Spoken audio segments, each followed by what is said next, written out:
Eh bien, bonjour à toutes, bonjour à tous, ravi de vous retrouver sur la chaîne YouTube de Wii Sport pour vous présenter une nouvelle vidéo. Alors aujourd'hui, nous allons tenter de vous retracer l'une des plus grandes rivalités de l'histoire du sport. Alors non, ça ne sera ni du football, ni du basket, mais bien des échecs. Oui, oui, vous avez bien entendu, des échecs. Vous avez peut-être déjà entendu les noms de Anatoly Karpov, de Garry Kasparov.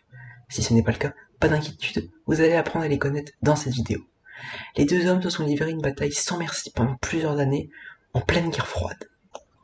L'affrontement est explosif entre celui qui est supporté par l'URSS, le pur produit soviétique en la personne de Anatoly Karpov, et le jeune rebelle, le jeune immigré de Bakou en la personne de Garry Kasparov. Mais comment cette rivalité entre deux hommes que tout oppose a marqué l'histoire du sport et des échecs? C'est à cette question que nous allons répondre dans cette vidéo. Vous êtes prêts? C'est parti! Tout commence en 1975. L'Américain Bobby Fischer, alors champion du monde, refuse de participer à un match de championnat face à Anatoly Karpov. Suite à cette décision, ce dernier est donc automatiquement désigné champion du monde.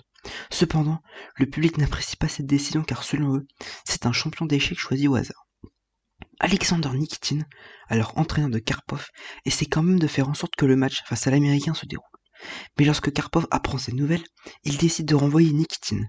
Ce dernier deviendra par la suite l'entraîneur de Garry Kasparov. Malgré les critiques, Karpov propose un très bon niveau de jeu et 3 ans plus tard, en 1978, il bat Viktor Korchnoi et conserve son titre. Revenons rapidement sur cette rencontre. Le premier à atteindre 6 victoires était déclaré vainqueur. Cependant, le Soviet aura joué avec le feu. En effet, il menait 5-2 lorsqu'il a vu son adversaire revenir à 5 partout. Mais avec les Blancs, Karpov se sera montré intraitable et remporte le match sur le fil. Pendant que Karpov dominait le monde des échecs, un jeune adolescent du nom de Garry Kasparov émerge et beaucoup le voient comme le futur successeur de la couronne mondiale. Les deux hommes se sont rencontrés pour la première fois en 1975, mais pas de manière officielle. En effet, les 8 meilleurs espoirs du RSS ont affronté simultanément Karpov sur 8 échiquiers différents. Garry Kasparov est le dernier participant encore en jeu, les autres espoirs ayant perdu contre Karpov, et le natif de Bakou pousse le champion dans ses retranchements. Cet affrontement, finalement remporté par Karpov, suténaire de Kasparov, sera le premier d'une longue, très longue série.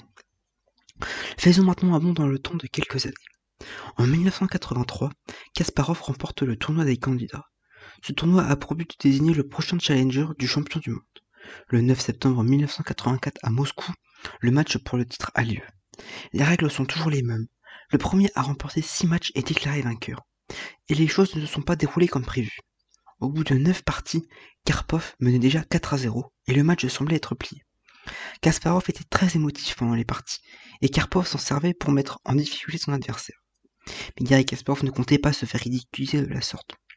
Il adopte une nouvelle stratégie, il veut accumuler les parties nulles pour tenter de faire craquer à long terme son adversaire. Au début, cela fonctionne, mais Karpov remporte une partie et le score est désormais de 5-0. Kasparov n'a plus de droit à l'erreur. Le champion, avec peut-être un peu trop de confiance en lui, perd une première partie sur une tactique et permet à Garry de reprendre espoir. Plus tard, Kasparov se relance et remporte 2 parties. Le score est désormais de 5-3 et le match semble totalement relancé. Cependant, la FIDE, la Fédération internationale d'échecs, va prendre la décision très controversée de stopper la partie, sous prétexte d'une fatigue extrême des joueurs. Karpov ne se plaint pas, mais cette décision n'est pas du tout au goût de Kasparov. En conférence de presse, il annonce que cette décision est purement politique et avantage Karpov. En affirmant haut et fort ses propos, il est l'un des premiers sportifs de l'époque à annoncer son désaccord avec les décisions de l'URSS. La FIDE indique alors qu'un deuxième match aura lieu 7 mois plus tard, toujours à Moscou. Mais les règles seront cette fois-ci différentes. 24 parties seront jouées et celui qui en remporte le plus sera désigné vainqueur du match. Et en cas d'égalité, Anatoly Karpov conserve son titre. Le match a lieu le 3 septembre 1985 et Kasparov remporte la première partie. Mais Karpov reprend la tête après une victoire lors des 4e et 5e manches. Plus tard, Garry montre sa supériorité en remportant 3 parties importantes, mais son adversaire revient à 4-3. Le score ne bougera plus jusqu'à la dernière manche. Kasparov ne doit absolument pas perdre, sous peine de voir ses espoirs de titre s'envoler. Pour la dernière partie, Kasparov nous sort un véritable chef-d'œuvre et remporte la partie, lui permettant ainsi de devenir le plus jeune champion du monde d'échecs à 22 ans, 6 mois et 22 jours. Les années suivantes, Karpov demande une revanche contre Gary pour espérer récupérer sa couronne mondiale.